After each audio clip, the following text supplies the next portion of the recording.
ఎప్పటికప్పుడు తాజా వార్తలను అందిస్తున్న జీకే న్యూస్ కు స్వాగతం.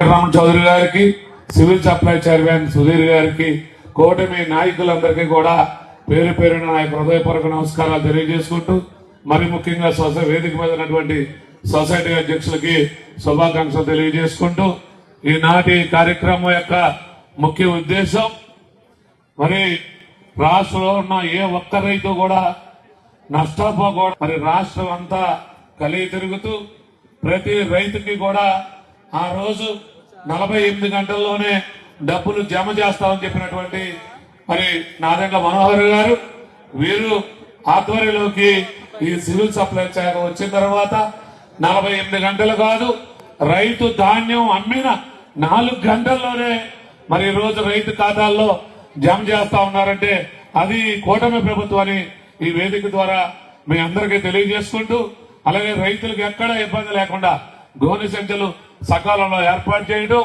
అలాగే తేమ శాతం మరి ఈ రోజు తేమ శాతం గురించి కూడా మంత్రివర్యులు చెప్పడం జరిగింది. ఇంకా అక్కడక్కడ రైతులు ఇబ్బంది పడతా ఉన్నారు.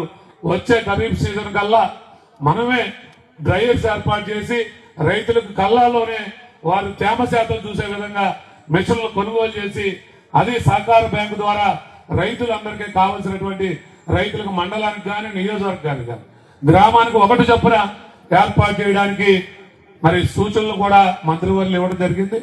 దానికి మేము కూడా సిద్ధంగా వచ్చే ఖరీఫ్ సీజన్లకి ఈ డ్రైయర్స్ కూడా ఏర్పాటు చేయడానికి డిసిసి ద్వారా సిద్ధంగా ఉన్నామని, అలాగే ఈ కార్యక్రమంలో తక్కువ సమయం మంత్రివర్యులకు ఇప్పటికే లేట్ అయింది.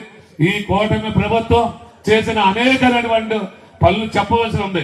మరి ముఖ్యంగా ఈ మహిళా మనలో ఇక్కడ ఎక్కువ మంది ఉన్నారు.